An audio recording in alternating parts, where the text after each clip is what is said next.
listening to Performance Anxiety, part of the Pantheon Podcast Network. And I'm your host, Mark. And today we have a bit of a different episode. Kevin Mellon joins the show. And while he does have a new EP out called Songs from the Giant's Chair, there's a lot more to him than just that. He's a comic book creator and a storyboard artist for the Vampire Diaries, Archer, and Hitmonkey. And we start off the whole show by discussing our mutual love of failure. But we move into his comic and musical influences like Teenage Mutant Ninja Turtles, Mark Lanigan, and Phil Collins' era Genesis. Kevin explains why he decided against college to attend a place called the Kubert School, how he got into storyboarding, and exactly what a storyboard artist does. He also talks to me about how many albums he wrote and discarded before releasing his new EP. Pick up Songs from the Giant's Chair wherever you get music. Follow him at Mellon Music on Instagram, or Kevin Mellon on Bandcamp. Follow us at Performance ANX on social media. Support the show with a review, some coffee at ko-fi.com/performanceanxiety, or merch at performanceanx.threadless.com. So now get ready for a very unique story and an all-around great guy with Kevin Mellon on Performance Anxiety on the Pantheon Podcast Network. Hey, this is Kevin Mellon on Performance Anxiety. We're going to talk about working on Archer, a little bit of creative stuff, and my new album, Songs from the Giant's Chair, which is out on Spotify and Apple Music. I didn't like that one, so let's do another one. Hey, listening to Performance Anxiety. This is Kevin Mellon, here to talk about my new album, Songs from the Giant's Chair, out on Apple Music and Spotify. I'm also a storyboard artist and art director for Floyd County Productions, known for Archer on FXX and Hitmonkey on Hulu. Is there enough in there for you to splice something usable? Okay. I was like, if you need another one, I'm happy. I can keep doing this all day. I'm like, wait a minute. Because you'll notice I'll just keep refining it. So like 10 more takes and I'll have something to tell.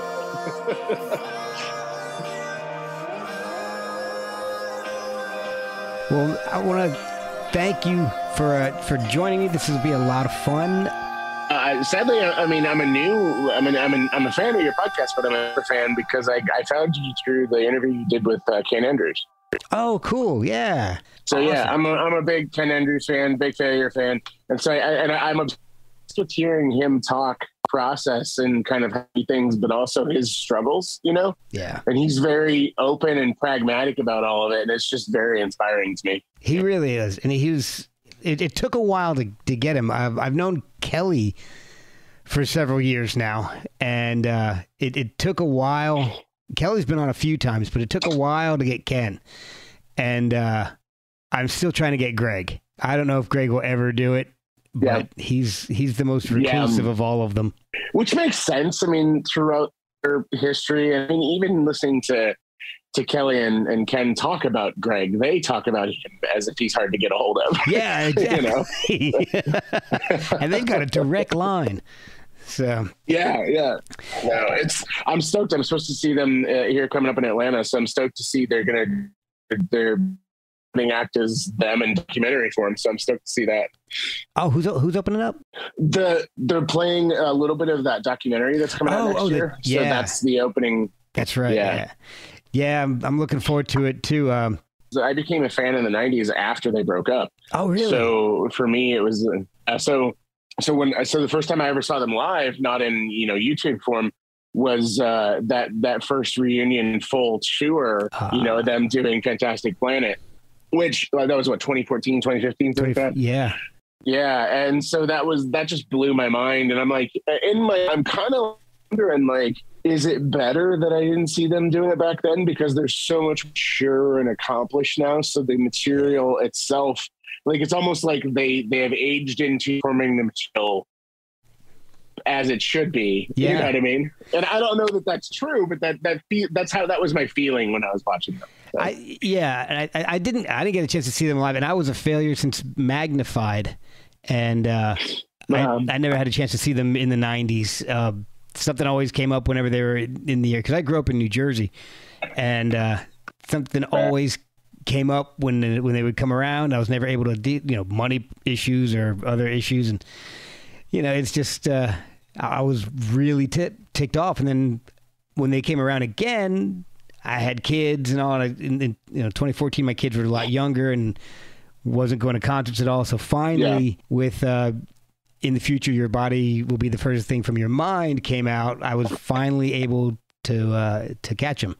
And I used to be a photographer for years and years, and Kelly got me a photo pass, the first one I'd gotten, and fired away. I mean, I shot hundreds of shots and then sent them a whole bunch, and that kind of started me getting back. You're getting into live music photography, and that's kind of my hobby right now. I have my full-time job. I didn't realize. So it's one of those things where, like, when you saw your personal Instagram earlier, I was like, oh, this is way cool, because I'd seen the performance anxiety page, and it's all the interviews, obviously. Yeah. But so like seeing that you were doing that stuff, I was like, oh, that's killer. Like, that's it's like I go to shows and I go to watch the show. I feel like if I were a photograph, I wouldn't even know what happened around me. I would be so focused on trying to get that image. You know what I mean? So yeah, it does. It depends on the venue. So documenting that stuff gets tough, especially when you're short like me. I'm 5'6", so I can't like tower over the crowd and just. If I do that, I'm just putting my arms up and just shooting willy nilly and hoping I get something. Yeah, no kidding. No, I mean, that's the one thing about going to shows is, like, I'm 6'1", it's like over 300 pounds. Like, I'm a big dude, and I tend to be stand in the back, arms crossed guy, but I was a bouncer for a few years back in the mid 2000s. So like, I sat in I guess that's what you call it, but I sat in between the barricades and on the stage. So it's like, I worked a bunch of shows, like, where like I worked a Mudvayne show where Chad is just on me and just holding him, because it was probably about a 1,200 person club. It was probably about a 1,200 person club, So like, it's small enough that you got him doing that, or like I remember like seeing Glassjaw when they still had the rhythm guitarist and a completely different section, Yeah, it was on the Worship and Tribute tour, But like, Daryl's just like right there, fucking singing his ass off, getting to see Justin play like that. But then I also work Cottonmouth Kings shows. Oh wow! Yeah, those are a whole other animal unto themselves. Oh, I can imagine. Man, I haven't heard of that band in a long time. Weirdly, I don't know what they do now, but back then they toured so regularly. I think throughout the course of the years there, I worked at least 3 or 4 of their shows. Oh, wow. And always in different spots. Like, there was one time, like the drummer had a lowrider drum kit. So it was like a lowrider bike that he would sit on with the drums attached to it and everything. Like, that thing was crazy. They would load, and also I helped with load in. So they would load in that stuff, and like, it would take them hours to set it up. Man. Yeah. Anyways, and what I will say, I mean, this is totally random, but like, one of the coolest things, I was just thinking about this the other day, because here in Kansas for Planet Comic-Con, the comic convention that happens here in town every year, but we were talking about like celebrities who can be a brusque, or celebrities that go above and beyond. And they were talking about this one celebrity who stayed up until like literally like 30 minutes before his flight. And then they had to like hyperspeed him to the, just so he could try and get as many of the fans happy as possible. Yeah. And it got me to thinking about it. There was this one night when Andrew WK played, and basically the show was done by like midnight or 12:30, something like that. Right. The venue closed at 2:00. He stayed until his boss made him leave, like my tour manager made him leave till like 4 a.m, just signing everybody's stuff, talking with everyone, taking photos with whoever wanted it. Like, we set up the venue closed, and they were like, we'll pay you to stay after, but the bar literally has to close legally or whatever, something like that. Yeah. So they told us bouncers, like, hang with him, and whoever wants to stay with him and leave gets paid, and all that, and so it's like, we just stayed until literally he hugged the last person and got on his bus and drove out of town. Wow, that's awesome. Yeah, and it always, like, that's always stuck with me, that like, we do these things like creatively that affect people in levels that we will never understand, but we completely understand, because that's why we do this. Right? Yeah, exactly. Yeah, exactly. Anyways, yeah. All right.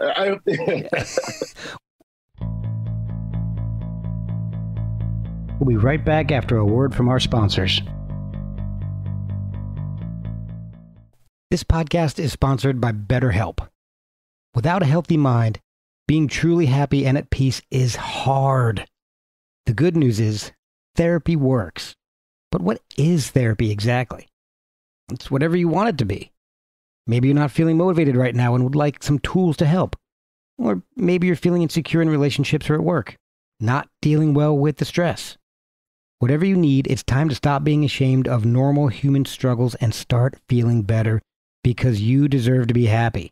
And now you don't have to worry about finding an in-person therapist near you to help. BetterHelp is customized online therapy that offers video, phone, and even live chat sessions with your therapist, so you don't have to see anyone on camera if you don't want to. It's much more affordable than in-person therapy, and you can start communicating with your therapist in under 48 hours. Try doing that in person. So join the millions of people who are seeing what online therapy is really about. It's always a good time to invest in yourself because you are your greatest asset. And a special offer to Performance Anxiety listeners, you can get 10% off your first month of professional therapy at betterhelp.com/performanceanxiety. That's betterhelp.com/performanceanxiety. Thanks again to BetterHelp for sponsoring this podcast. You are an artist on a lot of different levels. And to find out a little bit about how you got to where you are now, I'd like to find out a little bit about your history, like how you got into the different types of art you're in. So you're a visual artist and a musician from Kansas City. What was your first? Was it comics or was it music or was it something else? It's probably a little bit of both, all of it at the same time. But I do specifically remember being very young, like, you know, early single digits, probably between the age of like 4 and 7 or something like that. And my parents, they used to take me to Branson, Missouri, which for those who don't know is kind of the redneck Las Vegas of the Midwest. And I say redneck lovingly. I don't mean that derogatorily. I mean, it's like, it is, you know, it's a very like family driven, a lot of country, a lot of, you know, it's probably changed because I haven't been there in 30 years, but at the time, even back when I was a little kid, it was still very bright lights, big city, but with very, you know, Midwestern. Trying to get more like a wholesome Las Vegas.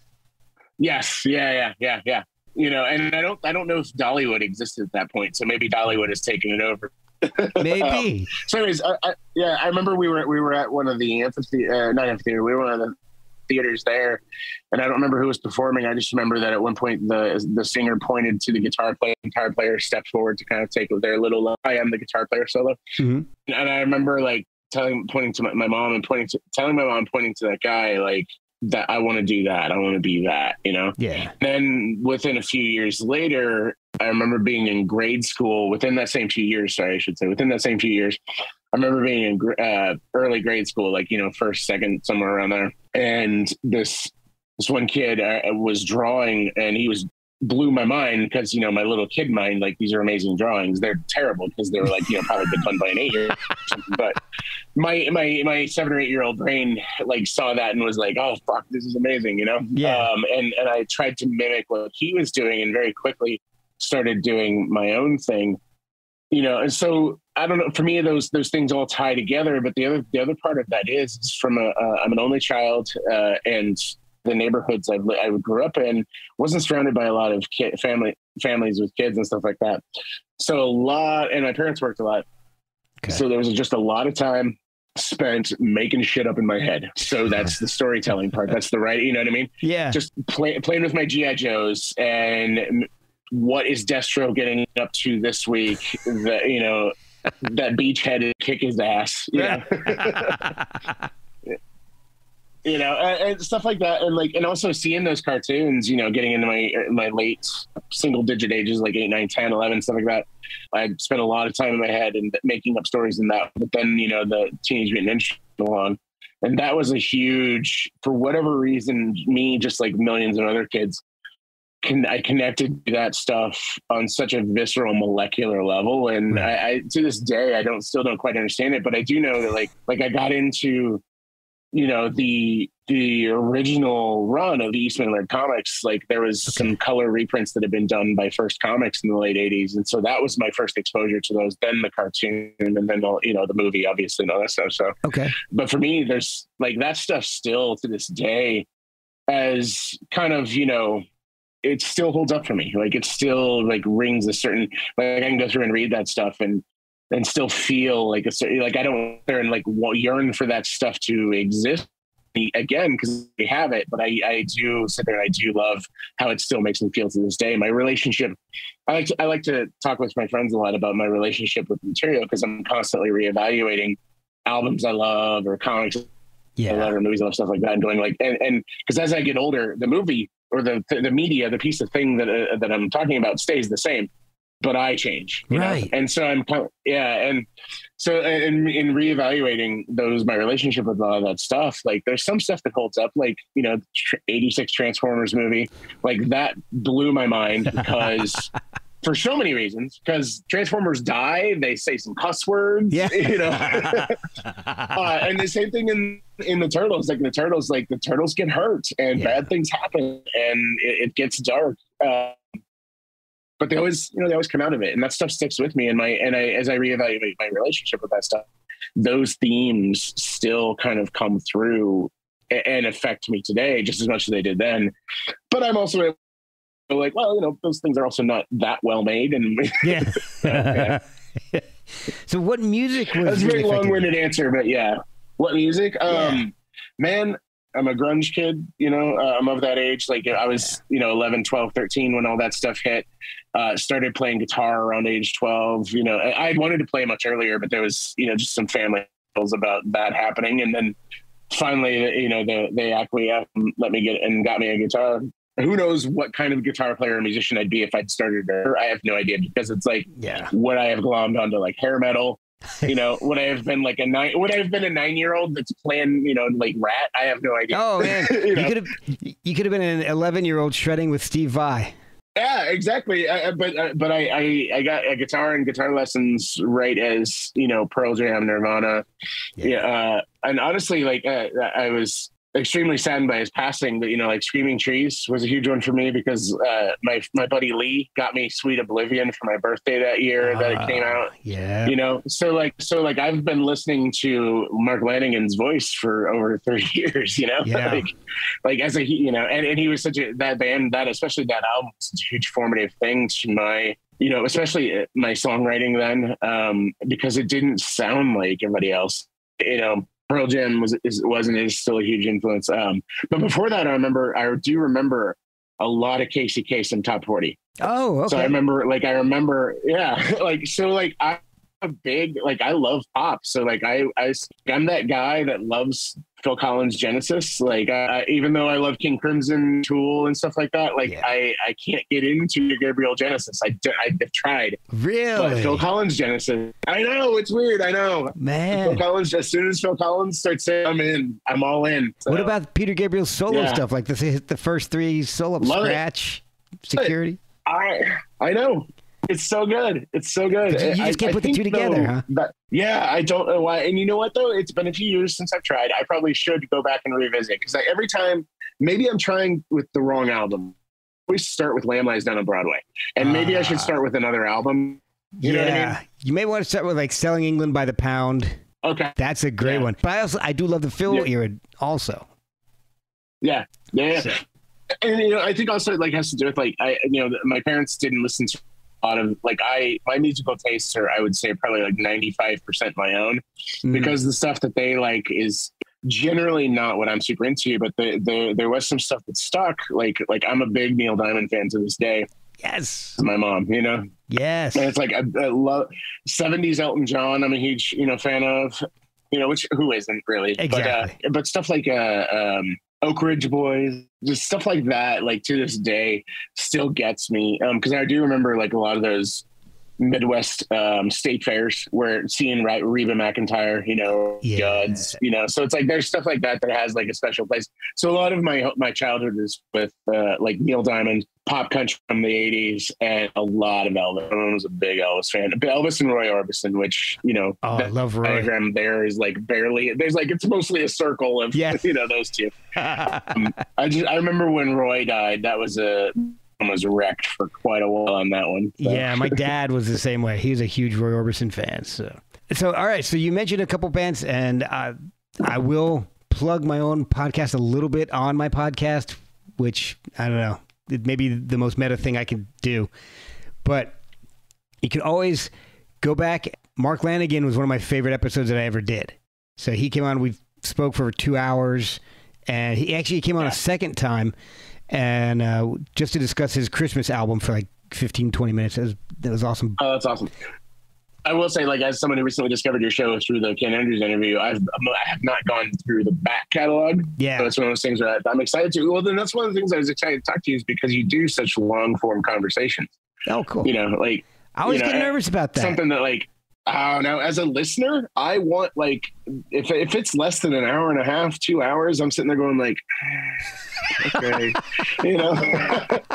But you also got to realize, though, the nature of my day job is I'm sitting here drawing or editing, you know, working on stuff like, you know, noting other people. If I'm not drawing it myself, I'm noting other people's drawings, you know. And so, like, stuff that occupies anything from 4 to 8 hours of the day, depending on how much time I have to listen, is ideal, you know. So it's like if I'm constantly having to find a new hour thing to listen to, that drives me nuts. Like, I love that's why I miss, like, old drive time radio. Like, I grew up, well, you mentioned New Jersey. I went to college in New Jersey. And so when I moved there, Stern was still king, you know, but then I got into, I moved there right as O&A had been brought down there from Boston. So I got into O&A quickly. So that was like between them and Bennington, what was it? Ron and Fez. Between them and Ron and Fez, that was like 8 hours of my day just set that I'm just sitting there just listening to, you know. And then there was, I think it was Dr. Drew was on after Ron and Fez, you know. So I mean, like, there was, I knew every day, like, after from 3 till like 11, just this is what's going on around while I'm doing all this other stuff. So if you like 70s Elton John, you should check out the episode I did with BJ Cole. So he did a lot of the pedal. He did a lot of the pedal steel for Elton John back then. So. Oh, that's sick. Oh, that's so sick. Yeah. BJ is awesome. That's one of those guys that not a whole lot of people know about, but I was super thrilled to have him on the podcast. No, that's like when I discovered that Leland Sklar was on, sorry, I just slurred his name. Leland Sklar was on YouTube because he played with Phil. Like, Phil Collins know that. Like, he's, you know, played with other people. Yeah. And I was just like sitting there, I'm like, yeah, dude, more of this guy, please. Yeah. Oh, Leland's amazing. So, all right. So you mentioned going to college in New Jersey. So how did you end up getting into drawing comics? You know, how did you end up going from Kansas City to the Kubert School, which I'm not a huge comic guy. I kind of got out of it. I used to be a big comics guy, but that was like the late 70s, early 80s, and then sports and girls kind of took that part of my brain. So I saw Kubert School, and I thought of the video game, the old Kubert video game. So I guess that's not what it is. Very fair. Very fair. Yeah. So I'll just start with me and then I'll end up with what the Kubert School is. Sure. So I love it's like my parents' fatal mistake was buying me comic books, you know, as a kid. Mostly my dad. My dad was into comics when he was a kid. Like, he read. So this gives away the later thing, which is my dad loved war comics as a kid. He loved he loved Nick Fury and his Howling Commandos, you know, that stuff. And then Sergeant Rock. Sergeant Rock was drawn by a guy named Joe Kubert. Okay. Who in late 70s started his own school. Wow. So I grew up with, you know, my dad bought me, he didn't buy me Joe Kubert comics. I later found those on my own. Okay. In the late 90s or in the 80s, there was like a Green Hornet comics revival and stuff like that. So he bought me that. He bought me Transformers. Yeah. So that got me, because he bought me, do you remember they sold those like 3-packs? Yes. 11 of like random comics? Yeah. Sorry, I'm burping here. One second. No worries. That stuff may stay in though. That's totally fine. If you need the actual audio of the burp, I can be happy to oblige. So I remember getting a 3-pack that had Transformers #1 and then Transformers #3, which had the black costume Spider-Man. Oh. So that was my first introduction to Spider-Man, was him in the black costume. So I didn't understand that he wore anything else for years because there was that. And then a few months later, somewhere around there, was the Death of Kraven storyline, which is all Spider-Man in the black costume and ends with the Hunter Kraven killing himself at the end of the book. So I'm like 7, 8. This is heady stuff. That's this pretty is dark. Time when there's also time when Batman Dark Knight Returns had come out and Batman Death in the Family, where they killed Robin, but they had a poll that you could call in to vote to see if Robin lived or died. Super dark shit. Oh, yeah. Anyways, but through I loved comics, and then immediately started to try the storyteller part of me, the kid who spent way too much time by himself. So I started trying to make my own comics, and especially being a fan of the Ninja Turtles, like I was making my own Ninja Turtles comics. And then started trying to partner with friends in like 3rd, 4th, 5th, 6th grade, to make comics with each other, just like taking 8.5 by 11 pages, folding and stapling them, and then just drawing. Here's page 1, turn the page. Here's page 2. Which then led to in high school, in middle school, I started getting my mom to take me to comic conventions, and then she me off, and then she would go do her thing for a few hours and then come back and get me. Okay. And so I started just meeting. This was a time when that was okay. Yeah. And I'm better off for it, but it is definitely something that is frowned upon these days. It really is. I tried with my kids, and I got yelled at. Oh, I know, right? People, but I'm fortunate that I'm just kidding. Parents trusted me from a young age. I think I have to put that in there. They trust me. Yeah. Well, you got to put the disclaimer. Exactly. You can always just edit that. Yeah. And so I got to meet comics creators, and eventually started taking them my stuff. And I was terrible. I was like, between the ages of 10 and just going to these shows, but they were all very nice, and they would tell me what supplies I needed to buy. They would recommend things for me to work on, like anatomy perspective, all that stuff. Okay. But all the whole time I'm seeing ads for the Kubert School in all these comics I'm buying, because they were advertising. And Joe had a very consistent and steady relationship with DC Comics for most of his career. So while he did other stuff, a lot of his career was for DC, doing everything from Sergeant Rock to Hawkman and stuff like that. Okay. He's always seen your name, and his sons are in the industry. Adam and Andy, they draw comics. They were on X-Men books in the early 90s. So their names were so it's in my brain, Right. But then I get a guitar, and I immediately start writing songs, and I immediately start trying to join bands and put bands together. And so I remember the church I went to, there was a worship band that played there, full of mid 20s to mid 30s people. I am at 13, barely know how to play guitar, but I'm like, I want to audition for this, and they let me. And my mom took me, and I think everybody involved was just like, okay. So I went in. It's like I show up for this audition, and I did it, and they were like, okay, hey, we just thought we'd give you a shot. You're not ready for what we're doing, but keep at it. And then within another year, though, I had started essentially, it was coming together. And so I was basically a founding member of another worship band that started at that church. Oh, cool. And so, but by then I was a year and a half into playing guitar, but I had gotten to a very deep point. It's not like I was a prodigy or anything. I just worked. I just worked and worked and worked and worked, I played every day for hours. Drew every day for hours, so all this is happening simultaneously. And then I got into that worship band, and we very quickly, we went from playing to just our church to playing at multiple churches. So I'm playing in front of I'm 14, 15, something like that, playing in front of 100 people Wednesdays and Sundays, you know what I mean? Wow. Each night. And that is a very hard drug to kick, Bet, yeah. Especially at that age. But also, I'm the youngest guy in the band because I'm playing with people who, the next oldest person was the singer, and he was 19, 20, and everybody else was in their mid to late 20s, Oh, wow. Yeah. So, and it's we're playing for 300-400 people at a clip. And then that band ended because of church politics. It basically set me on a path of I'm doing it myself from now on. This is going to be my band, my songs. So I wrote dozens and dozens, if not hundreds of songs. But at the same time, I'm drawing comic book pages. I'm writing my own stories. And basically I have a bedroom on the second floor of my parents' house, but I was essentially in the basement all the time because that's where we kept my art supplies, stuff like that. So I'm in the basement listening to Depeche Mode, listening to Anthrax, listening to The Cure, listening to Pantera. Wow. Everything. You listen to everything. So like, yeah, everything, dude, everything.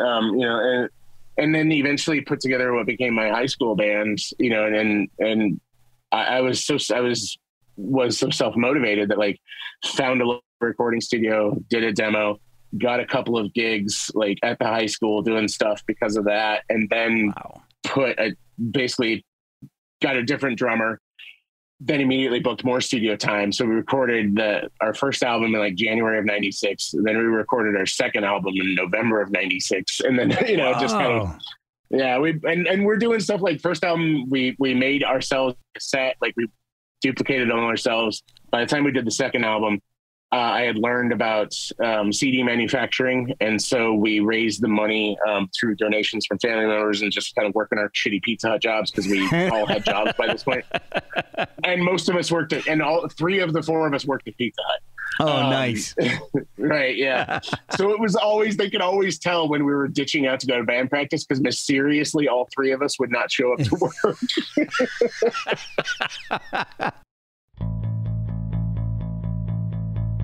We'll be right back after a word from our sponsors.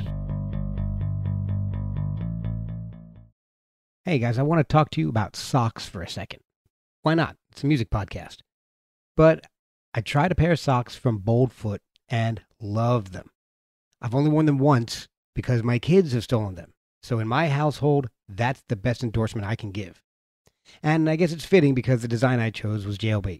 The design I chose was Jailbird. I might keep that in. The socks are 100% American made, and 5% of all proceeds go to veteran charities. It makes sense, seeing that Boldfoot is a family and veteran-owned company. They have a huge variety of styles. So check out boldfoot.com and buy some of the best socks you've ever slapped on your feet. And help veterans while you're at it. That's boldfoot.com. Seriously, like the one person who was scheduled to call out, Yeah. So that album came out on CD and stuff, and learned a lot through all those processes. But all at the same time, I'm still drawing comics pages. So I probably wrote and drew hundreds of pages of, my own stories. Like there was one massive story that I was working on that I got 100 or so pages into, and then there's a couple other stories that I got dozens and dozens. So it all adds up to a couple hundred pages at a time, and all this while going to high school and not really enjoying that at all. But like I had to deal with my parents. As long as I got a 3.5, they didn't fuck with me. So nice. I made sure that and also like back then, I don't know how it was, but back then school wasn't very hard. So like for me, it wasn't anyways. Again, I'm not a genius. I'm not smart at all. I think I learned how to game the system in a way that worked for me, and that hey, but it worked for you. Yeah. And so I had no intention of going to college, but I wanted to focus on music, and I knew I could make art. And I knew at that age of like 16, 17, college will do nothing for either of these disciplines. All they will do is just waste time, And that band broke up, and spent another year or two trying to figure out like, okay, trying to put another band together, trying to make other things happen. And then it just got to a place that was just like emotionally and creatively frustrating. And I just said, you know what? I've been looking at the school thing the wrong way. I need to find the place where I can learn how to work. And because I knew I had the ethic, I knew I had the drive, but I was working in warehouses by this point, and I didn't have time to get better. Right. So I realized that I went back to and started looking at schools again. I started looking at all these art institutes, all these, various colleges, and comics programs are so common now, but back then there was next to nothing. Oh yeah, I bet. Yeah. Yeah. And I remember the Kubert school, and I basically did my research, talked to the admissions people, got the packets sent, and then realized and I started putting together a portfolio. Like I was a couple years out of high school at this point, because I didn't go to college right after. I was graduated in 97, and I graduated from high school early. How much I hated high school early. Wow. I did work release where I graduated in January and was like, see y'all, and basically didn't see anybody again until May for graduation. Wow. Which in hindsight was stupid because then I had to work 30 hours a week. Whereas if I'd done like half days, we'll just go to school for like 2 days, I could have just fucked off the rest of the day. Yeah. But, you know, it always sounds better. I was so angry at having, I was so angry at having to be in school at all. Cause I still think I'm one of those, I just gave a talk at a panel the other day at this convention where I was like, I'm sorry, parents, but school was bullshit. Like, it really is, you know, and it's useful in some ways, but I just am not of the opinion that for our type of people who are creative, I'm of the opinion that mentorship is useful. School is not, you know? Yeah. And anyways, and that's kind of what I got out of the Kubert school when I finally decided to go to school, sold my parents on it, you know, and they were willing to help me out. And so I finally went and basically spent 3 years just doing nothing but working, nothing but like just class was five classes, 10 classes a week from 8 to 3, you know, and it was very structured, like high school, but it was 2 classes a day, 10 assignments a week. But because of that structure, none of the teachers really purposefully coordinated with each other because they wanted you to feel like it was the real world where you have all these deadlines and you're trying to survive. Wow. Because also they are working teachers who are also like, this isn't their full-time job. Like a lot of colleges, you have full-time professors who haven't actually been in the real world in a while. These are teachers who are in the real comics and illustration world. So they're giving you experience based on their experiences. Oh, that's amazing. Yeah. So I spent 3 years with essentially 10 deadlines about every 2 to 3 weeks. Oh my God. And it's like, you know, and I'm making it sound it is super intense. I'm probably making it sound more intense than it was, but it was a lot of fun. It was also, it was some of the best and worst experiences, you know, and I'm sure everybody's college has ups and downs like that because like you learn how to navigate the world in a certain way. But I also learned that was college, especially, like, I love it. And I recommend everyone who is interested in comics to check it out and see if it's right for them. Mm-hmm. But I also know that I put a lot into it. And not everybody is willing to do that with their experience in college, you know? And that was one of those things where, like, I to this day treat most things like this is like you get out of it. I got this advice from emailing someone before I went to college, like somebody who had gone there and graduated. I was like, hey, you know, I'm just trying to scope out if this is for me. And this is like 97, or no, this is like 98, 99, you know? So I just was tracking people down and digging and basically getting their emails from other people who were like, you know, tell them I sent you, that kind of thing. No social media to find people easily at all. Exactly. But I emailed people. I emailed probably a dozen people, and maybe only 1 or 2 got back to me. But one of them that did was a guy named Brandon, and he wrote back. He's like, hey, good luck with the school. If you decide to go, the only best thing I can tell you is you get out of what you put into it. And that set me on such a good path. Like it set me, like, I still went through some lows, but to this day, that piece of advice, like almost 25 years later, is like still a huge core of how I move forward with stuff. You know, wow. It's like my relationship with working on Archer is, it's like, ultimately I get out of it what I put into it. If I am not putting in that much into it, then it's not going to be that beneficial for me. You know, my relationship. Yeah. And my relationship with my friends, my girlfriend, stuff like that. It's like, if I'm not trying, then it's not going to give me anything back. I can't just expect something without having put forth any effort. And this is all a very long answer for me. No, that's cool. That's cool. I realized I've been talking like 50 hours about how I got into college. But well, I've got a question about this. What's the curriculum like? What kind of classes do you take at Kubert? At comic book college? Yeah, exactly. I'll let you say that. Yeah. No, I call it comic book college to lay people, because it's like, it's great. Well, it's the Joe Kubert school, and then, you know, and it's not that hard to explain. It is a little bit for, you know, people who are more used to like regular, more easily explainable jobs, especially, you know, it's like, you know, place like Atlanta where it's a lot of film and tech people. So you get like film people who they understand what Cal Arts is, or you get tech people who understand what Georgia Tech is, but they don't always understand what a little trade school in New Jersey is about, you know? Right. Crap, I just lost the thread. What was your question? What kind of classes do you take? What are the assignments that you're getting? Yeah. So sequential art, which is what another term from comic books, but sequential art is like pictures in an order that tell a story. So you take a support class where you're making comic book pages. So you're either getting scripts or pitching scripts and then drawing them. So they'll give you like, here's 3 pages of an X-Men script, draw that. And then you get noted on like, you do reviews, you do peer reviews where you put all the stuff up on the wall. Yeah, I know that. Where you kind of break each other down. Sometimes it happened negatively, but largely it was a very positive experience. But then also you get one-on-ones with teachers when they go through and note stuff.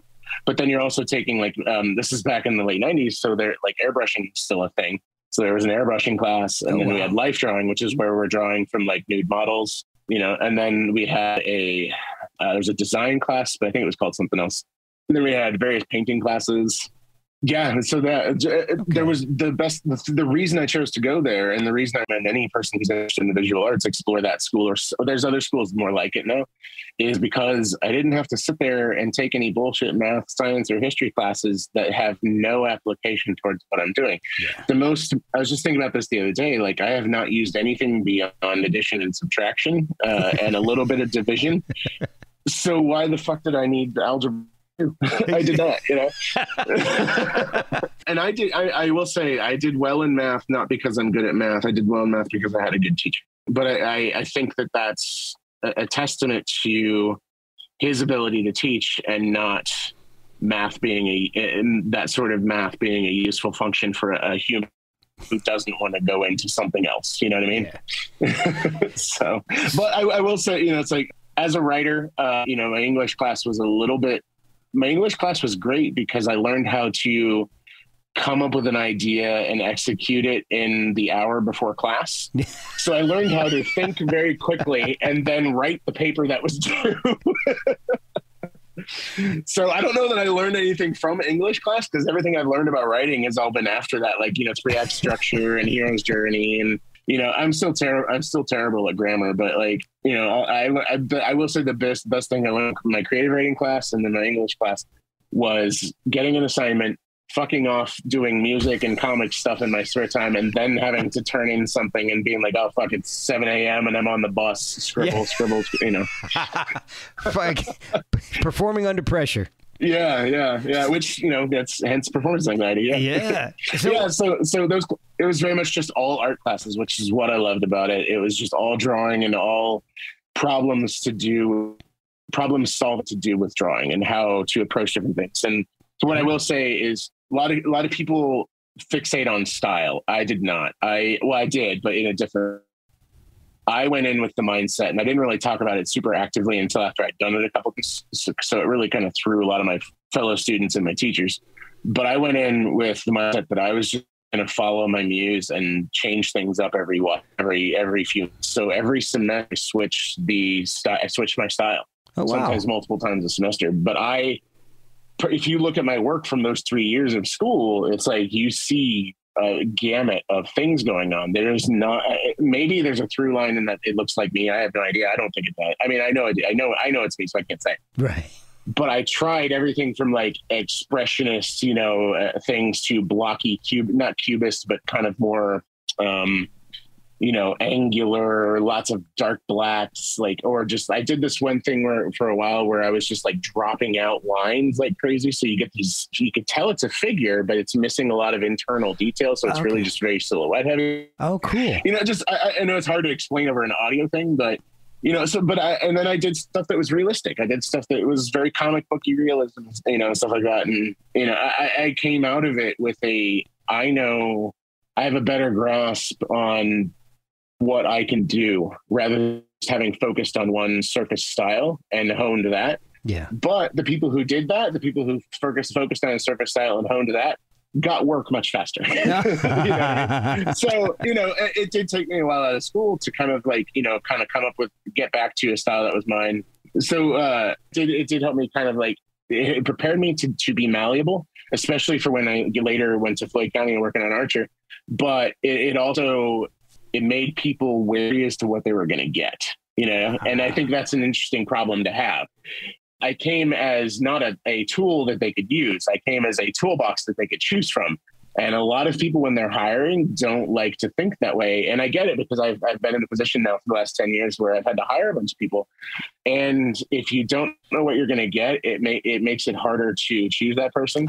So and it's a double-edged sword. And I'm always, because of my experience with that, I'm always mindful of that when I'm looking at people, Okay. Were you still playing music at the Kubert School, or did you kind of put that aside for the time being? So that's interesting. The band broke up. Then I took a year to woodshed because I was like, oh, I'm going to be the shittiest artist at the school. It's comic college. It's going to be there. Everyone's going to be so much better than me. Yeah. And I got there, and it was a mix. It was a mix of people who were excellent and a mix of people who had never drawn comics in their life but wanted to. Wow. So it was interesting. First year and a half, I would say I wasn't really doing much. I was still playing guitar a little bit. Then went through some heartbreak in the summer of my second and third year. Okay. So then that ended up as is with all songwriters, an album of heartbreak songs came out of that, Yeah. And also I had borrowed a buddy's 4-track and was relearning, because in high school I had borrowed another buddy's 4-track and had learned how to multi-track myself. And so I learned how to play along with myself, so that when we went into the studio, I was able to double everything. I had written all these melody lines and stuff like that, rather than being a 16-year-old and having to figure out what happens in the studio. I went in knowing all of my parts forwards and backwards. And then, cut to, I'm 20, 21 in college, living in a basement, apartment or whatever. And feeling the pangs of heartbreak. And so I just started writing songs, and I borrowed a different buddy's 4-track and was relearning how to use that. And that got the bug back in me for playing. And then that summer, between second and third year, because this school goes by years rather than, it's not freshman, it's a 3-year school. So okay. Summer between second and third year, reconnected with the bass player from my high school band. And he and I literally started trading tapes, because I had a boombox that I could plug my guitar into the 1/8-inch microphone jack. I had found an adapter that I could plug in, so I could record, and I still had a couple pedals, so I could shittily record into this track thing. He had a 4-track, so he could take that tape and then dump it into a 4-track, and then we would just send the tapes back. Because the boombox had dual cassettes, I could play his and record onto another one. Oh, nice. And the shitty thing is I had a goddamn Mac. I should have been learning how to do like digital audio stuff then, but was, at 20 and at 20 and 19, or no, I was 21 and in the year 2000, stuff like that. I still thought old school like that. Yeah. So it took a few years. It wasn't until after I got out of college and got a credit card that I bought Pro Tools, so that got me back into it. So that basically I got through my third year, was super burnt out, and then moved back to Kansas City and got into a band with a couple of other people, with that bassist and a couple other people, and just kind of have been, spent the next 10 years after that up until I moved to Atlanta, just kind of meandering in and out of things, while I was bouncer at a bar, worked at a liquor store, loaded trucks, worked at a Pizza Hut again, stuff like that. All of that, while doing music, but also trying to get a comic book career going as well, which finally started in earnest after a lot of really kind of hustling and stuff like that. My first comic book came out in 2007, and then just kind of never looked back after that.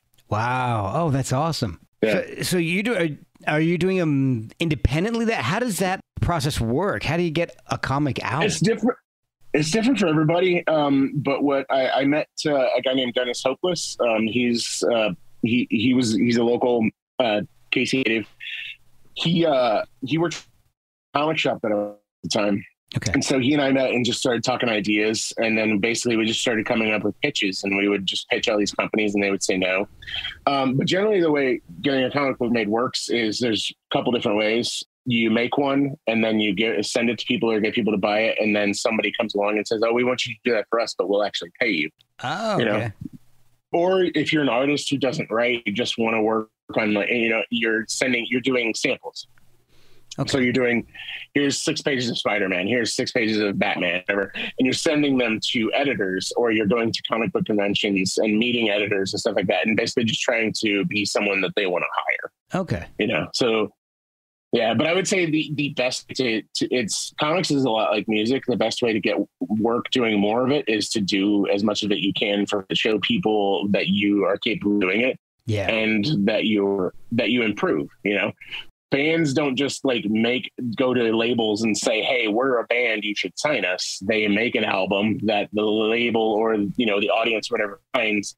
Yeah. Or, you know, or that they send to a label or send to whatever, you know, and comic books works very similarly. You know, there's a lot of difference between the music industry and comics, but there's a lot of overlap in that Venn diagram.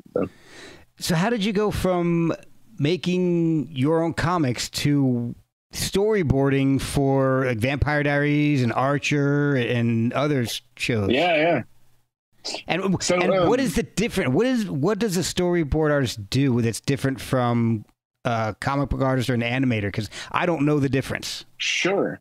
No, that's okay. You'll probably have to remind me of a couple of these questions because I'll probably ramble as I. Yeah, I'm sorry. I throw you like 3 questions at once. I apologize for that. No, if I had a better brain, it would hold on to all of them at once, and then I could just take off the answers. But I tend to.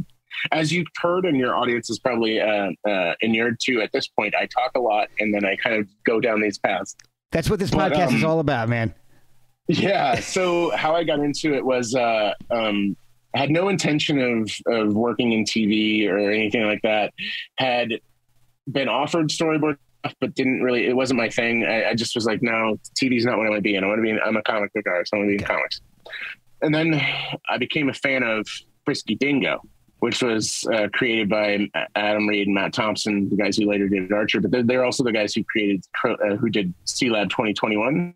Oh, for Cartoon Network, for Adult Swim. So Frisky Dingo is kind of that. It has for those who don't know, it's a weird like 10 to 15 minute show. There's like 2 seasons. But I became a fan of that and just ate that up while it was on. And then it got canceled or ended. I don't remember how that happened. But then saw an announcement, you know, in 2008, 2009 that Archer was coming, and it was from the same people who made Frisky Dingo. And I'm like, I was all in from the word go.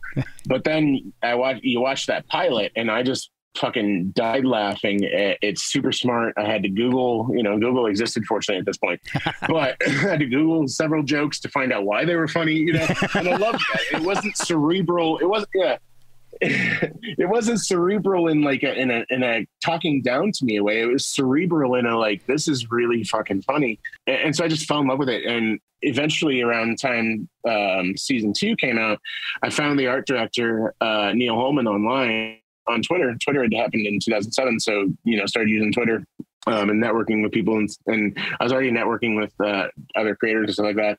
But I started following Neil and talking to him. And then eventually 2011-ish. Yeah, late 2011, while they were making season 3, they put out a call that they wanted to hire storyboard artists, but they wanted people in Atlanta or Georgia residents, you know, and I just was like, I literally just replied to him, oh, fuck, I wish I could apply for that. And he messaged me and said, hey, man, let's see what we can do. So I sent him a bunch of my comic book work, and he was aware of some of it, but I sent him some stuff that was newer that he hadn't seen. And so I ended up testing for them, and they ended up hiring me for part-time work from Kansas City on season 3. Wow. Which then, so that was kind of like a trial process. Then they also were new to really doing that. They hadn't really done that before. So they were kind of taking a chance on me, which I to this day, I'm super grateful for. And then at the end of season 3, he said, you know, hey, we know you've got this comics career, but we'd love to have you down here full time. So, you know, let us know what you want to do, but you need to be here by this point if you're going to be here, you know? Wow. Oh, man. Yeah. So we worked it out, and I was like, fuck it, I'm going to give this a shot. And so I moved down to Atlanta, Georgia about 10 years ago, as of about right now. It was around March. I get a little fuzzy. I'd have to actually look, but sometime end of March, between end of March, middle of May of 2012, I attached a U-Haul to my shitty 93 GMC Jimmy and then drove the 800 miles. And yeah, and just fortunately I've been fortunate that, you know, through well, I'm working on season 13 of Archer right now. I after Hitmonkey, we're kind of waiting to see what happens with the future of that, if we're going to get more seasons. Yeah. So they're like, you hop out on Archer for a little bit. And I found it a little bit serendipitous that I started on season 3 and I'm back on season 13, and it's been 10 years and all this other stuff. You know, it's like, I know it's just math, which I talked earlier about my struggles with, but but I do appreciate the symmetry there that I have at this point found myself kind of back full circle helping out on the show and training people on the show that I started out on, That's awesome. Yeah. But anyways, long-winded, that's how I got into Archer. And then how I got into Vampire Diaries is, the best way to get into Atlanta is just to talk to people and meet strangers. And I was at a bar. A girl came up to bum a cigarette. I smoked at the time, so don't smoke, kids. I smoked it and under a cigarette, loaned. I gave her a cigarette and started talking about what we do. And I was like, oh, well, I'm a storyboarder. And she's like, oh, I work on Vampire Diaries. And I'm like, oh, I love that show. I'm a big fan. She looked at me. She's like, what, really?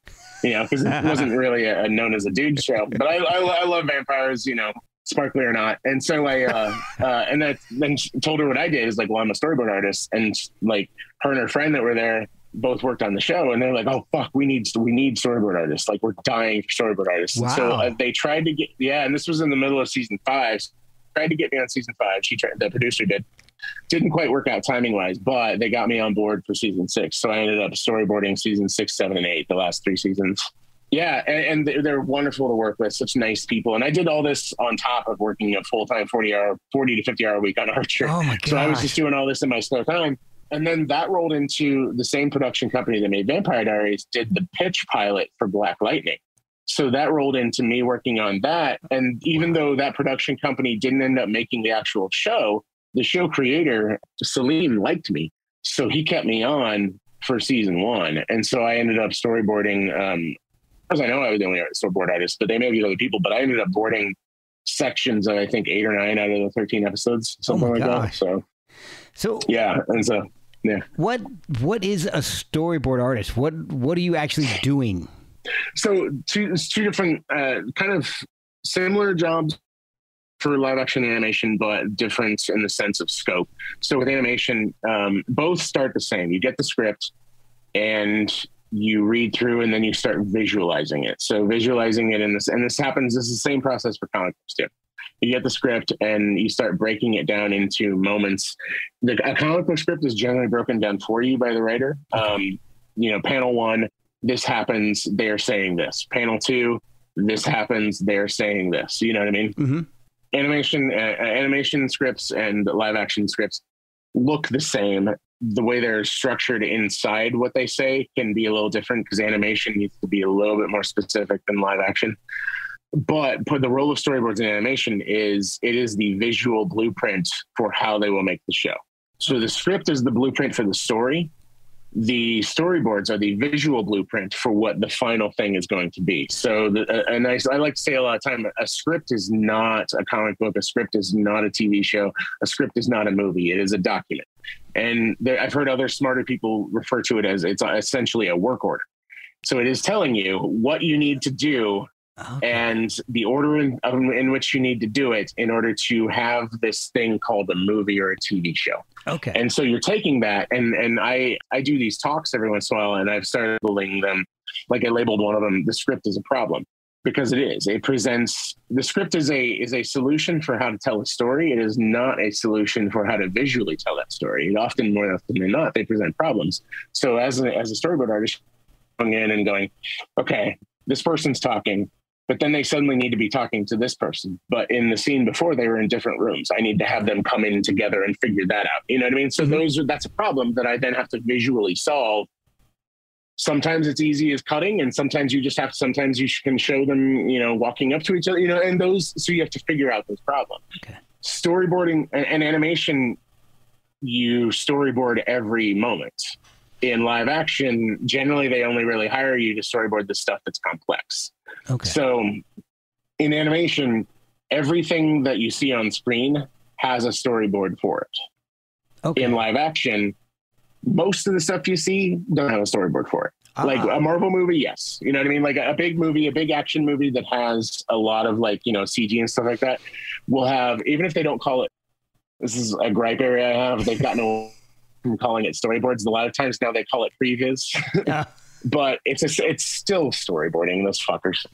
But still, this is probably why I'll never get work for Marvel or Disney or whatever. I work for Disney technically, but I'll never get work on big movies like that because I consider this, it's all storyboarding. Just because you're paying some guy in 3D to do it doesn't mean he's still a storyboard artist. He's still helping you tell the story, Makes sense. But anyways, but like, so like on Vampire Diaries, that's a 45 to 50 minute script, you know? Yeah. So, but they don't need storyboards for two people in a room talking. And that's largely what that show was, you know? So, because they can set up a camera pointed at one actor while they're doing their lines, then do the reverse setup, you know, or well, more realistically, do your master, then do your overs. So it's like do your master where you've got the wide of them talking, get your coverage, then you go over for one, then you go over for the other person. Okay. Am I saying things that you understand? Yes.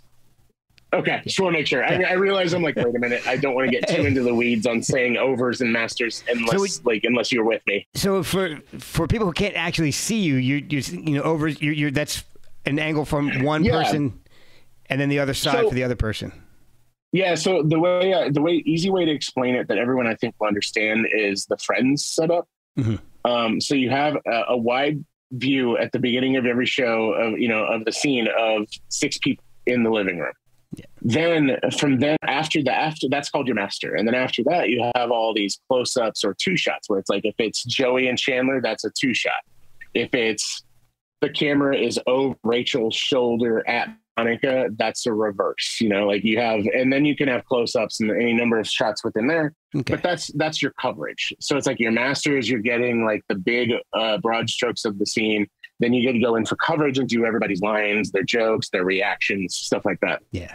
Unless there is mechanically something in the scene that is super complex, you don't generally need to storyboard that out. You just need to basically rehearse it with your actors and understand the point of what they're trying to get across and make sure that they feel good about their moment, you know? Okay. But what I got hired to do with Vampire Diaries was most people don't realize that a huge function of storyboards is also budget. Yeah. And what it does is it tells the people in production the scope of how much money they need to spend to make that happen. You know, I appreciate you going into some detail about what it is and how it works. Were you writing music still at this point, or did you just not have any time? So by the time I throughout the 2000s, I was in and out of bands, and then that stuff just kind of like slowly fell apart towards the end of the aughts. And then around 2010, 2011, I was mostly just focused on making comics.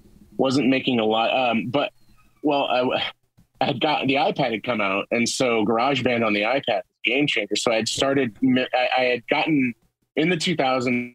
I had bought Pro Tools, learned how to use that. And then we had gotten to a place that we were running a small studio, and right as we were about to start like really kind of taking on clients, the studio got damaged with some inclement weather. Insurance wouldn't cover it, and so it kind of like made everything fall apart, you know. And it kind of set me on, and weirdly, it's what set me on this path. So I decided to, you know, it's like I really focused on comics and not making that happen. But then you know, the iPad 1 came out and GarageBand and all that, and then GarageBand on your phones and everything.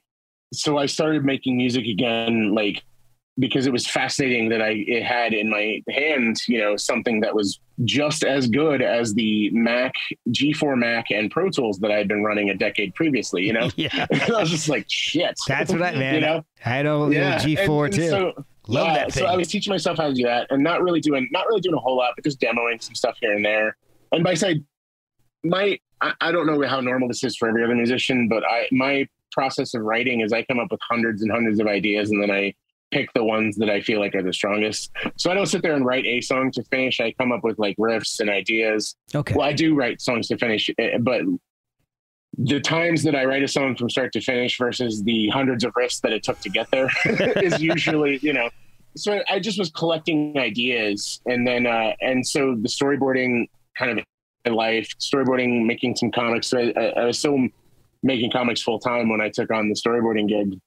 And then the storyboarding kind of, by taking on Vampire Diaries and all that, it kind of ate all of my free time away. I'll bet. For a few years. And then I was in the middle of, I had just gotten back into making some music, you know, again, due to heartbreak at the end of 2015, when I had kind of a traumatic life event where a tree fell on top of the house I was staying in, and I was in it and trapped under the tree while that happened. Oh my God. Yeah. Long story, very, you know, as short as I can make it, but like basically I was watching a movie, heard what sounded like a shotgun go off, and I look up as the whole world falls in on me. A tree had a tree had come loose from its roots because it had been raining so much and fell from the backyard to the front, but the front yard, it caught the corner of the house that my bedroom was on and trapped me under. And we're talking a large tree. It would take two of me to wrap my arms around it. Whoa. Fortunately, it fell in such a way that it didn't crush me. It just pinned me between me and my bed. And it laid at such an angle that I was like, and it took him a few hours to get me out. And fortunately, the only damage I have, everyone thought that I was not like, made into mashed potatoes, including myself. Yeah. But fortunately, the only damage I really have is because of the way I was pinned. I have some residual damage. So my elbow, hurts a lot, still. And then just PTSD from something like that happening. No kidding. But that event kind of spiraling into a couple of other life events led to me writing an album in 2016 called A Girl, a Tree, a Dream. And it's about like that sequence of things. I always say it's like the joke is I fell for a girl, a tree fell on me, and then I fell out of my mind because writing. And after the tree thing, I basically was in such a bad mental state that I hallucinated that for about a month and a half that nothing that was happening to me was real. And wow. You know what I mean? So I thought for a few weeks that I spent those few weeks trying to get my life back to normal as fast as possible because I didn't believe I was still alive, Wow. Oh my God. It was wild. My brain was doing some wacky stuff. And I finally came out of it, and faked my way through a lot of very convincing human interactions in that time, which was a little scary. Upon retrospection, it's a little scary that I was able to not, hide it that well. But that's man, it put me. Yeah, and so I started writing these songs, and eventually in order to deal with that trauma of like the relationship stuff, and then the tree event, and then the mental break after that, I wrote that album. And that was just such a floodgate. It opened the floodgates of me just continuing to like, okay, I'm back in. I'm making music. I'm back in, and making time for it. And so, I mean, it's then, it's like, well, why didn't you put out another? I put that album out in 2016, and now here we are in 2022, and I just now put out like a second, EP of music. It's like, what took so long? Well, I wrote hundreds of other songs to get to the ones that I wanted to put out. All right. Well, I was listening to A Girl, a Tree, and a Dream, and the first question I had was the title, so I don't even have to ask that one anymore. But I think, yeah. I really do like All the Way to Hell. That is just a cool song. I mean, it starts off really aggressive, then it just mellows out, and then it goes all aggro again. It's great.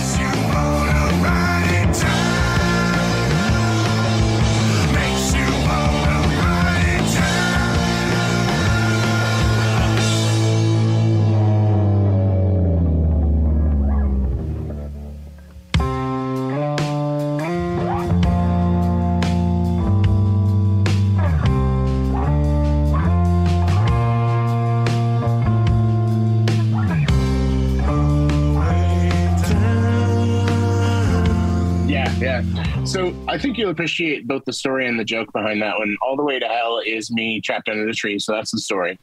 But the joke is, I was watching a lot of 30 Rock, and the joke is when Jack Donaghy is having a heart attack, he's going like, "Ride it, Donaghy, ride it all the way to hell." So that's, yeah. So it was me like trying to make light of, in my head, it's me having a little in-joke for myself about this very severe thing, Wow. Like, well, the whole album is pretty heavy and dense until Be in Love.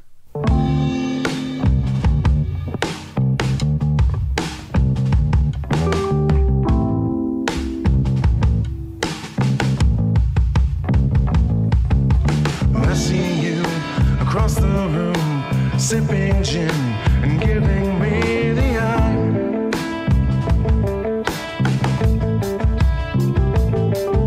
A drink or two, we start to move, locked in groove, your hands down my thigh. Yeah. And thank you. You're like the first person to ever bring this up. What happened there? So you noticed that, huh? Yeah.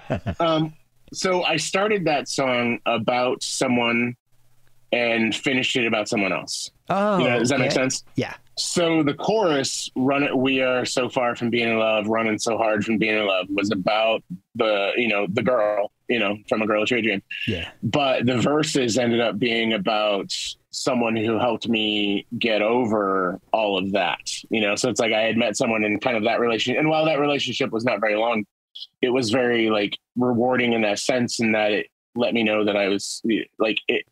I knew that, and I left the chorus because I also knew that relationship wouldn't last. It was very much a transitional thing for both of us, and so but it was kind of like my way forward. And I didn't really have, it was the only way I knew at the time to bridge that gap of like, because especially after the fucking bullshit, like emotional heaviness that his life goes on.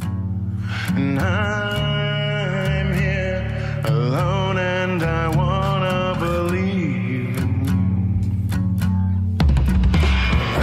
I'm here is not what we wanted to be.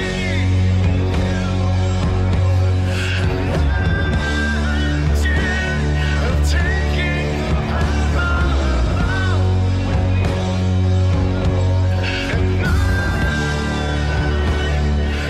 which is like sitting there saying like, this is not where I'm supposed to be. This is not who I am. This is not what I wanted to be, but life keeps going, that sort of thing. I have that, at least unless I'm remembering it wrong. I could be forgetting my own track listing, but be in love also, me just like, I had come up with that bass line kind of like, ding, ding, ding, ding, and it felt like a yacht rocky, like kind of thing. Yep. And yeah, and plus when Sam, he's nicknamed Hawk, Sam Hoskins, he mixed that album, but he also played drums. He produced it and played drums and bass on it. I played bass on that song, but he played drums on it, and he put the Hammond over that, doing that little organ stuff. And I was just like, fuck yeah, this is great. But it definitely was my mind that this is my literal mental shift in where I'm at now, because that song didn't get finished until we were recording it, which was about 6 months after I had written all the others. So my life had gone through a bunch of stuff, so it was kind of that bridge into like, here's the beginning of the next phase, and a palate cleanser for all of the, cause like track 2, Let's Get Drunk, is literally about me just like drinking myself into a stupor all the time, and all this other stuff. Yeah. So it's like, the album for being a pop rock album, it's got all these darker themes going on. And that one, while it's not the most positive, happy love song, because it's an anti-love song, it's okay. Like, we're moving on, we're moving through kind of thing. At least for me, it was. So, did you play any of this stuff live at all at that time? I have never done any of that album live at all. The first live show I have done for any of my solo stuff just happened last night. So. Yeah, I was going to mention that. But we didn't even do anything off of that album. I don't know why. It didn't occur to me. I was like, you know what? This probably would have been easier instead of having these dudes learn 4 new, because they learned the 5 songs off the new EP plus 4 new ones for an EP I'm putting out this summer. Oh, cool. All of which have a lot of have hard time rhythms and stuff like that, because I write a lot of stuff in odd times. I'm like, why didn't I have them learn songs from the album that are much because that album's mostly 4/4, 3/4, like it's much simpler. Yeah. So it didn't even occur to me. It just didn't occur to me, and I don't know why. Like, I'm like, am I okay? Clearly, I'm harder, not smarter. Yeah, same here. Yeah. All right. There's a 6-year gap between albums, but the next album is actually Guitarscapes, which is really interesting. It's 4 tracks, I believe, right? And it's kind of stream of conscious, improvisational, and the songs are much more sprawling. They're the shortest one is 9 minutes and 20 seconds, which I think, I'm trying to think, that might be my favorite. The Mother of the This is the Purple Mix. Yeah. I like that a lot. Thank you. That was actually the first one I did. Oh, cool. So, yeah. Did you get to the end of it? Yeah, I listened to so much over the past couple of days. I bet. It's always interesting, and that's not a test, by the way. That's not a test. I just want to say, because I feel like a lot of people listen to it and they don't actually get to the end of that one, because there is an actual song at the end. It takes a mother to believe that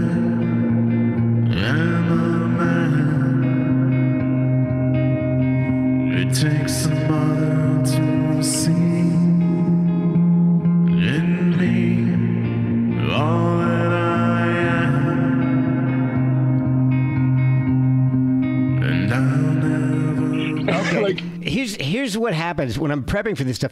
I'll put it on, but I'm putting it on at my job.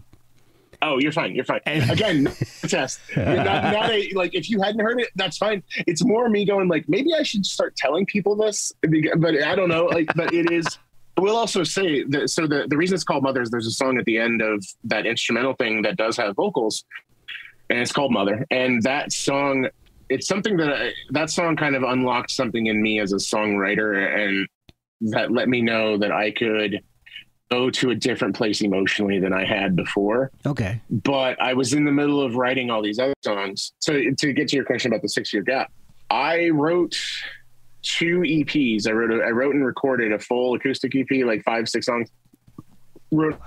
Recorded a 5 or 6 song rock EP, and I was planning on putting them out at the same time. They're done.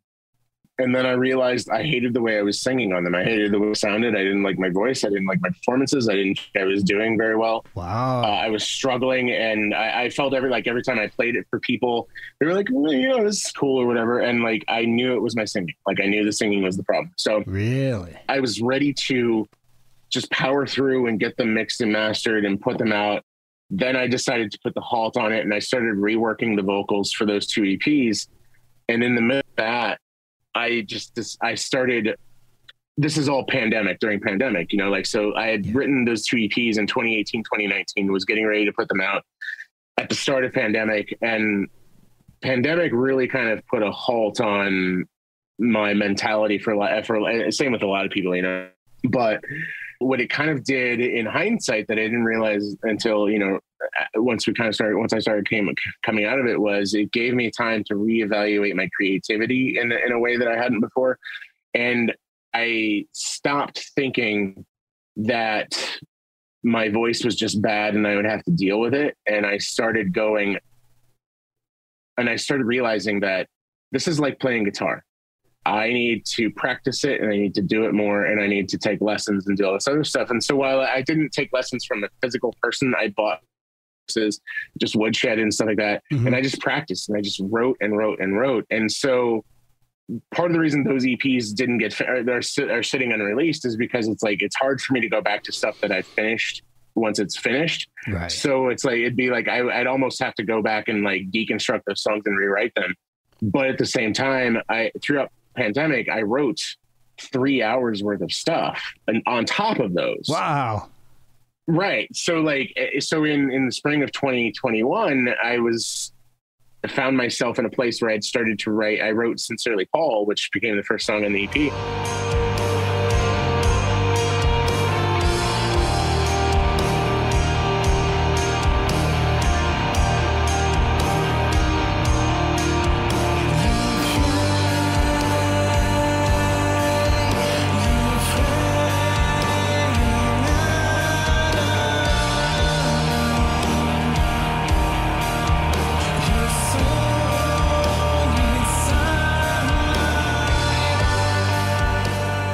And that was like, okay, even my simple, I was having computer problems. So I just plugged my guitar into my iPad and started demoing it on there. Like, I remember, speaking of writing songs in one go, I was frustrated with some work stuff, started mucking around on a Friday evening, and 6 hours later I had the full structure and basis of the song, so that when my computer was fed, I just dumped it back into Logic and started making it better, Oh, wow. But that being, and that song is a conversation where it's basically, it's Job on the beach, ripping his clothes, throwing dirt in his face, saying, "Why God me?"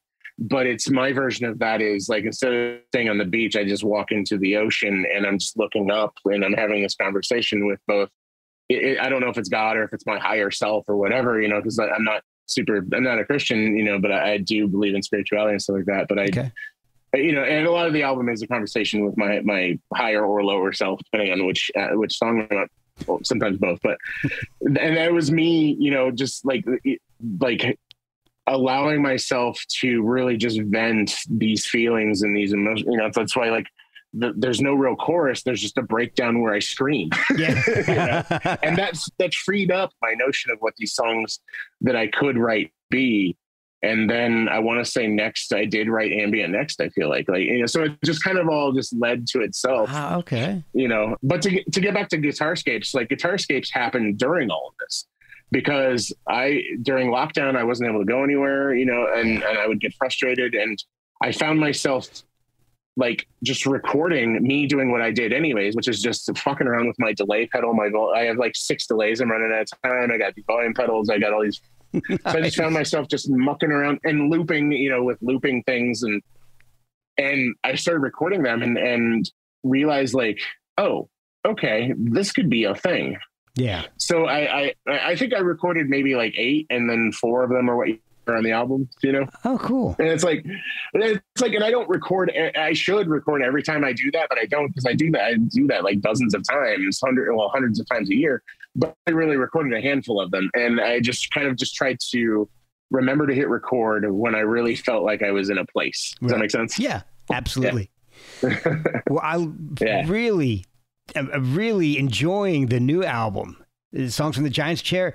First of all, you explained Sincerely, Paul, and I think that is my favorite song on the EP. It's got this great post-rock sound. That means a lot. Thank you.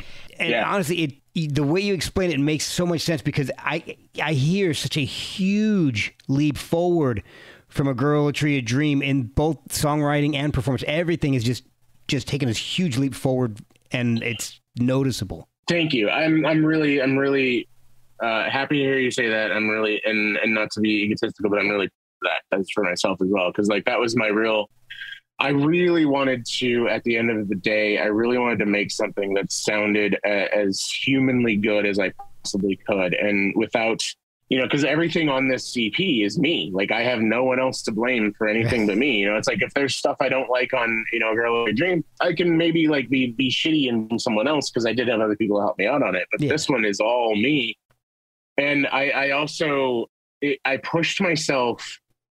Something that I hadn't really done ever, or really considered or thought about. But I started, there's this YouTube vocal instructor called Chris Lipe, and he talks about characters a lot, like singers having different characters talking to each other or coming through in vocal lines, where it's like you deliver one line with one character, deliver another line with this, or maybe in the verse you've got a character, and then of course you've got a different, and he's talking characteristic to your voice, I think, largely, but he does mean it in kind of an acting way. And I started doing that as well. So it's like with ambient, there's kind of a higher, it's not quite falsetto, but it does come from a higher head voice, mixed with the chorus having these lower guttural, like,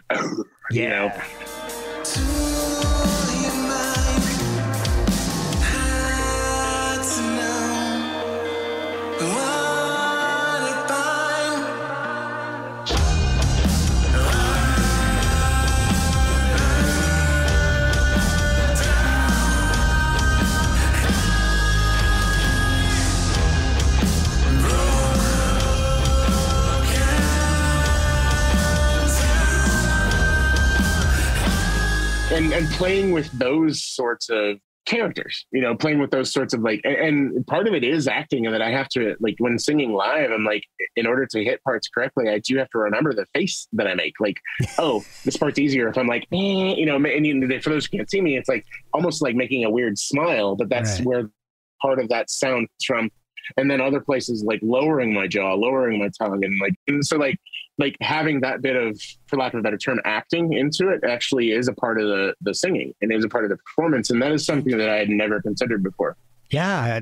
I not being a singer myself, I'd never realized that. That's fascinating. I don't know if anybody does that. Something that this guy, Chris Lipe, really kind of like goes after a lot, and I started with that. I started looking at a lot of the singers I really love and can sing nothing like. I will never be able to sound like Marion. I'll never sound like Daryl Palumbo, never sound like Mike Patton and all that, but it started helping me understand their performances, in that they are kind of like inhabiting these, especially more theatrical, operatic people like Palumbo and Patton. And actually at rehearsal for this show, me and my bandmates, like, we loved Craig Wedren from Shudder to Think. And you listen to that Pony Express, that album is such an operatic, theatrical album. And it's like, we're sitting there like doing X French t-shirt a cappella because we know it so well because of his, his voice is so, he's like, oh, back the road, and I do it because my voice is shot right now.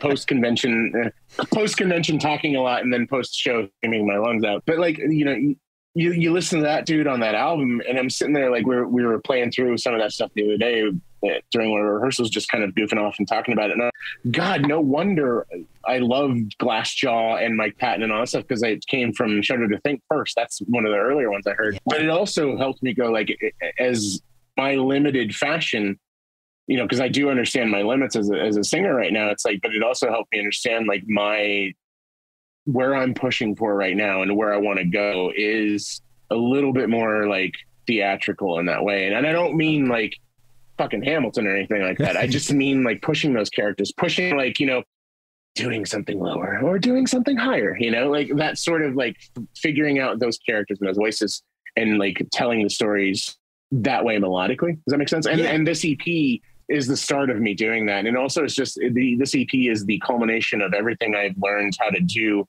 whether it's like being a better singer, a better songwriter, and also learning to program and learning to program drums, because all the drums are it's digital drums actually, but using like Get Good drum libraries to program such naturalistic sounding drums, but then also learning how to produce that. And I'm not using their drums straight out of the box, quote unquote.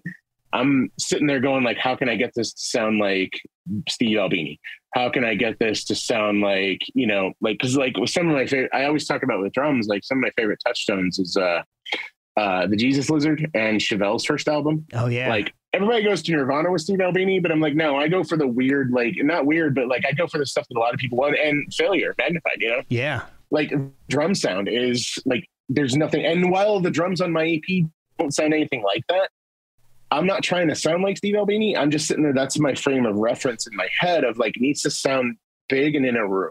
It needs to sound a certain way that vibes, that feels live, and fortunately, like, I've been very, very blessed. Like the biggest giveaway that I'm not a drummer is some of the stuff that I've programmed. Like some drummers will be like, well, you can't actually do that at the same time, And I'm like, cool. And so I've been learning how to play drums. Like, the audience can't see this, but I actually have like an electronic kit that I'm learning how to play drums on. So that's awesome.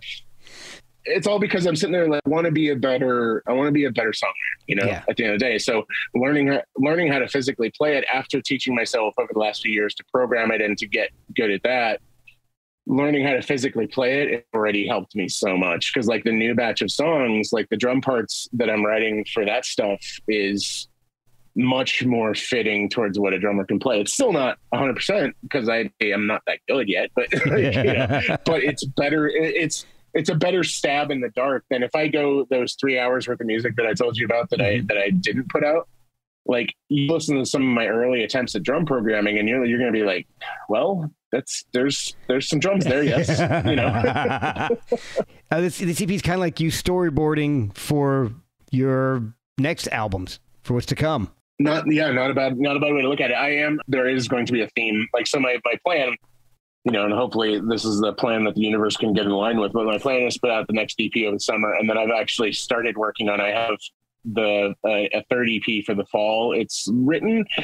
And I'm listening through the thing of like, cause it's written and I wrote it very fast because 3 of the songs are from that 3 hours worth of music I trashed. Oh, okay. So like I'm pulling those out. And so that helped the writing process go smoother, but I'm also listening to it a bunch now going like, is this thematically work? Does this make sense? Yeah. Am I still as passionate about this stuff as I was? Also, since half of it doesn't have lyrics, how do I close out the themes that I'm trying to talk about here? Oh, because it's like, if you take the opening theme of Sincerely Paul and someone, crying out to their higher self or to their maker or whatever, and then you follow the through line to the end of the question, we're standing in the middle of hell and saying, where do we go from here?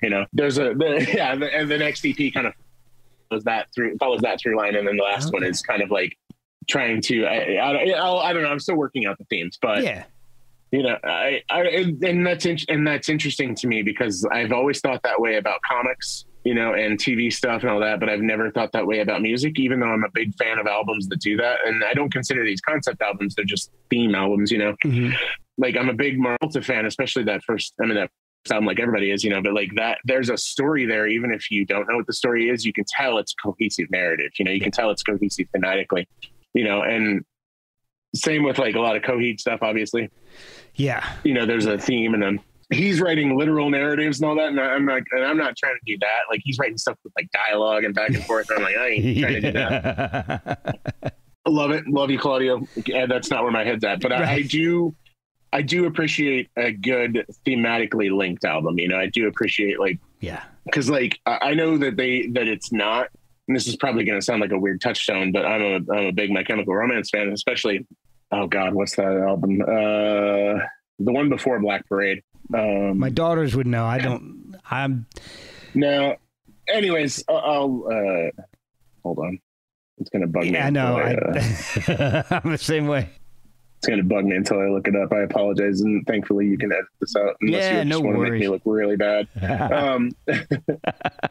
3 Cheers for Sweet Revenge. Okay. Like I know that that's not a concept album, but it has a loose theme and concept to it. So it feels like a beginning, middle, and end. And I like that kind of idea, you know, and I feel like because the album has kind of gone away in a loose sense, I'm kind of taking the shittier version of what The Weeknd did 10 years ago. And he released like 3 mixtapes, whereas I'm just going to do like 3 EPs that eventually, and it's actually what Failure did. Like I'm doing 3 EPs that eventually will make up a cohesive long form thing, you know? That's a good point. It's a good point. I like the title, Songs from the Giant's Chair. It sounds kind of like Tears for Fears did a prog rock cover album. No, you nailed it. It's a Tears for Fears ref, which is also, if you go into the history behind that album title, they were referencing the movie Sybil. Oh, okay. Right, with where she felt comfortable in her psychiatrist's big chair. Yeah. But there's a Kansas City kind of like noise rock band from the 90s, and I think they just recently got back together called Giant's Chair. And because I had come up with the title for the two, so there's the 2 songs that are in the middle of the album, and then the crux of the album is When Giants Slumber and The Giants Awake. Mm-hmm. Those were written as one long song that then I just split up for titling purposes. Okay. But so the initial title was always When Giants Slumber. And then when I split them up, I was like, well, it makes sense to call it those quiet one slumber and then the loud one awake. Yeah. But when I was going to title the album, I really liked the notion that played on, you know, because there's a bunch of other titles in consideration, and I was kind of crowdsourcing it amongst my publicist and the label guy.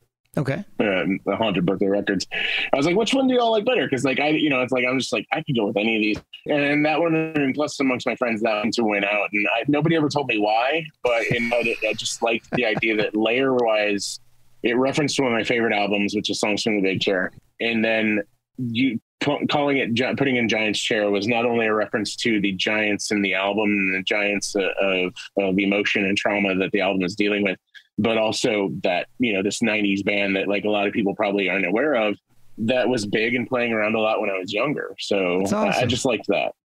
I love that. That is great. So yeah, thank you.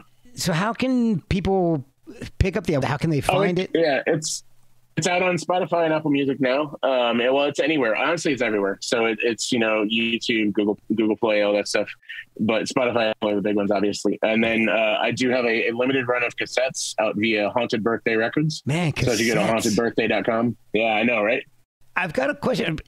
Has there ever been any time where your art and your music cross paths or connect, or do they influence each other in any way? Oh, that's a question. Well, I mean, they cross paths in the sense that I do all my own album art. So actually, with one caveat. So for A Girl a Tree, a Dream, I did all that art, and there's like liner notes that I put up as a PDF for download that I did. And then for Songs from the Giant's Chair, that's all. Those are all photos. The cover, and then if you look on the inside of the cassette, they're actually photos that I've adjusted a little bit, but they're photos I took when I was drunk one night hanging out in Atlanta, and I always liked them because they were so abstract looking. So I've kind of become obsessed with like weird blurry photos lately. So anyways, so that's where like my art intersects in that I literally do all the design, and it's my handwriting that you see on all that stuff. Oh, okay. Guitarscapes is my handwriting, but the cover was actually a painting my friend Summer We used to be in a band together, mid 2000s, but my friend Summer, she does these things where she'll get drunk and paint.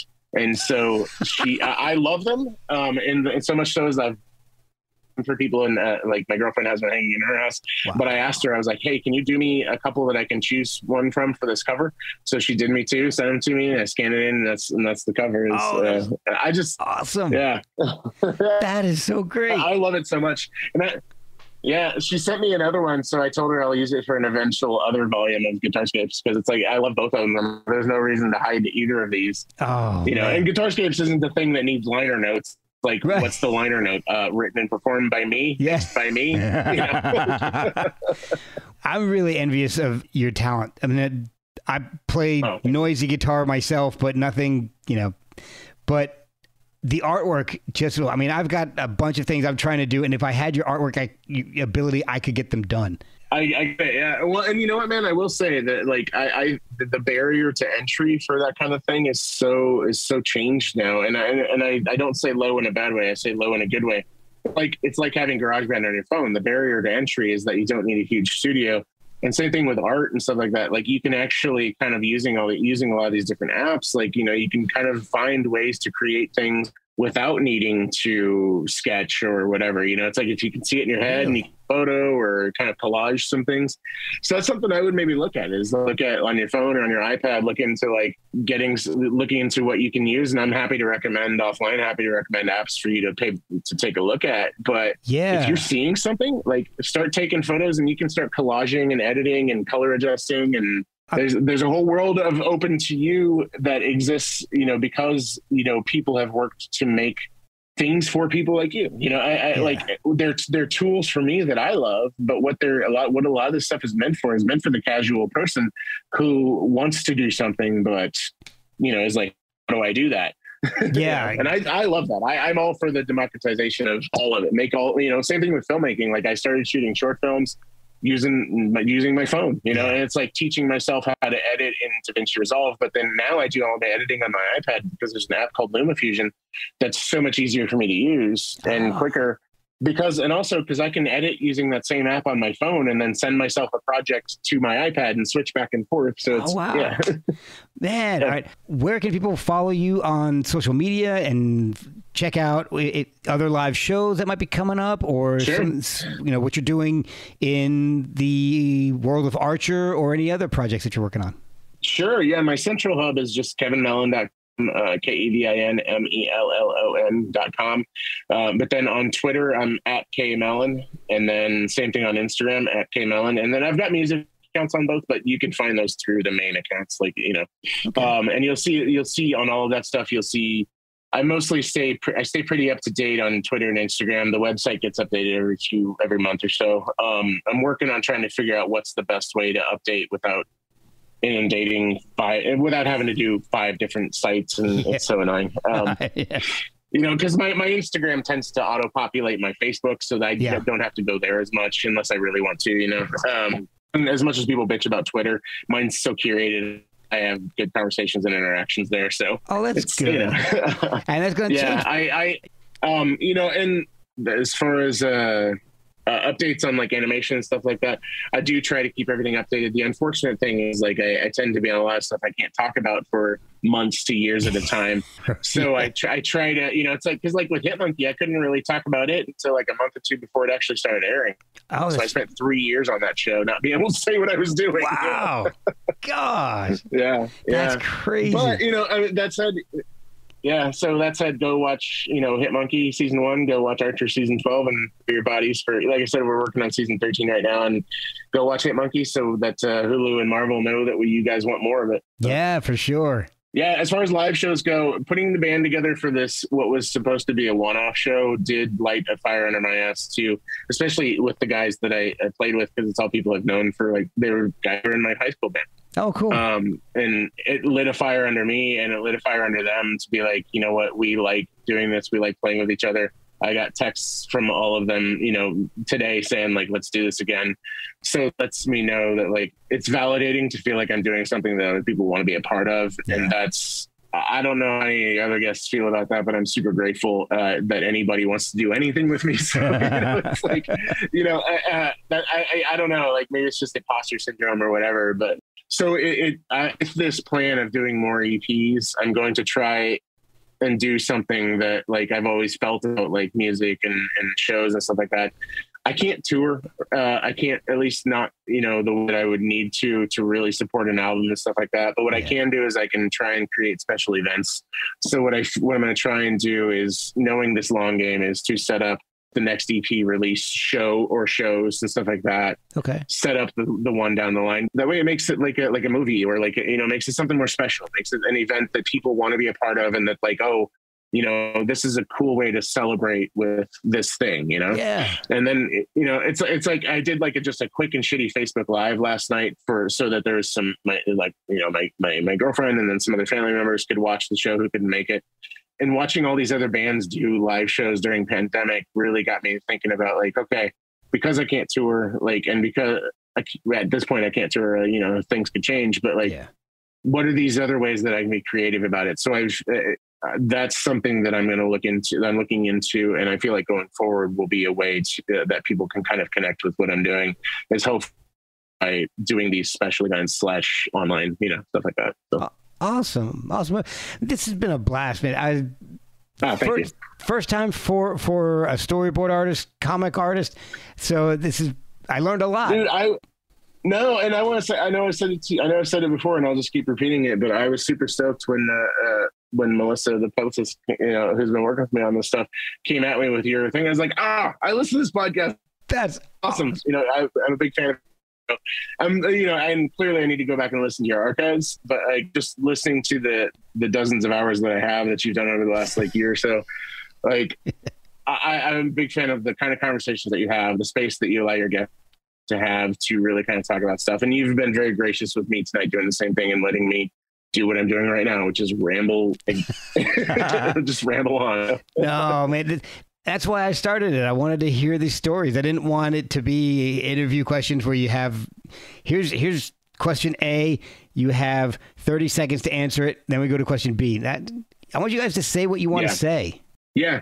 No, and me, I try to make, it's like, as you know, doing these kind of like, I'm sure you deal with this with other people as well, but doing these multiple podcasts and stuff like that, I really try to, even if I'm answering a similar question, you're not asking me the same question, you're asking me a different angle on it, but also I try not to give you a pat answer. I try to make sure that like when I'm talking about it, it's like I'm talking to you and telling you this answer, which is going to be different than the other person. And it's not that the information is different. It's just that the conversation is different. The person receiving and the information is different. And I really appreciate that. And I hope your audience appreciates you, because I feel like you're doing really conversational work with this stuff. And thank you so much.